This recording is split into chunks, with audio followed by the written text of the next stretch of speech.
आपने पहले ही अंदेशा जताया था, क्या कहना चाहती हैं? सर, हम यही कहना चाहते हैं कि पुलिस की वर्दी दी गई है तो उसका गलत फायदा न उठाएं। जिसके ऊपर 36 केस है उसका भी इनकाउंटर करवा देते, जिसके ऊपर एक केस है बेगुनाह उनका भी इनकाउंटर करवा दिए हैं ये लोग। अगर इसमें 15 लोग शामिल हैं, 14 लोग शामिल हैं तो सबका इनकाउंटर होना चाहिए। ये जो दिखाते हैं ना, ये कानून वास्तव में अंधा है, कोई इंसाफ नहीं मिल रहा है। हम लोगों के ऊपर क्या बीत रही है, हम लोगों की माँ भी नहीं है, पिता हैं हमारे बड़े भाई थे। अगर हमारे पिता कुछ हो गया तो हम लोग सारे कौन थे? हमारे भाई ही तो थे। उन लोगों ने उनका भी बेरहमी से इनकाउंटर कर दिया।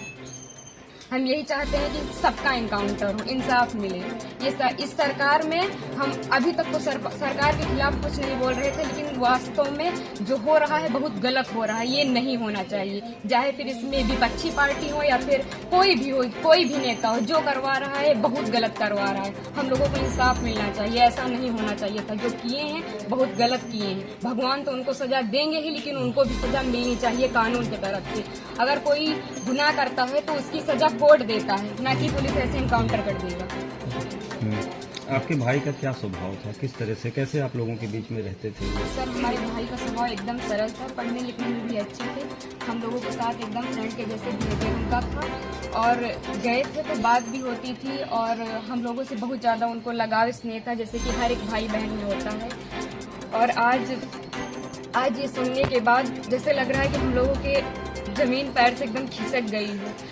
जो कानून ने किया उनको ऐसा नहीं करना चाहिए। अगर वो मिल गए थे, झूठ ही दिखा रहे हैं कि फायरिंग हुई, मुठभेड़ हुआ। अगर कोई छिप रहा है डर की कि हमारा एनकाउंटर ना हो जाए, तो झूठा अफवाह क्यों फैला रहे हैं कि फायरिंग हुई, मुठभेड़ हुआ? कुछ नहीं हुआ। उसमें फिर पुलिस को भी मारना चाहिए था ना, पुलिस का एनकाउंटर क्यों नहीं हुआ? आखिरी बार कब आए थे आपके भाई? आखिरी बार 3 जून को आए थे, 4 जून को उनका टिकट वापस चले गए थे, सूरत वहीं रहते थे। तो क्या एक साजिश था ताकि भाई की हत्या हुई, एसटीएफ ने और कराया? इसमें जो बिपिन सिंह है और जो विनय शुक्ला है, वो हमारे घर पे आए थे, 3-4 बार आए थे, और हमारे भाई पढ़ाई करते थे। अभी तक हम ये सब बयान नहीं करना चाहते थे, लेकिन अब हम एकदम सच्चाई बता रहे हैं। वो लोग उनको लालच देके कि ऐसा गाड़ी होगा, बंगला होगा, वगैरह वगैरह, जबकि भगवान का दिया सब कुछ हम लोगों के पास है, सब कुछ है। लेकिन फिर भी उन लोगों ने लालच दिया, और लालच में ले जाकर उनको सूरत में एक केस में फंसा दिया। उसके बाद वो थे कि नहीं थे, न ये हम लोगों को पता है।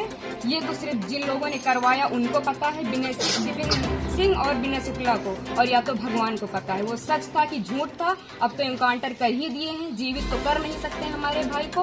बस हम ये चाहते हैं कि जिन्होंने इनकाउंटर किया उनके ऊपर केस होना चाहिए, कि अगर कोई गुनाह होता है तो उसकी सजा कोर्ट देगा, ना कि एसटीएफ वाले या फिर पुलिस वाले। बस हम यही चाहते हैं।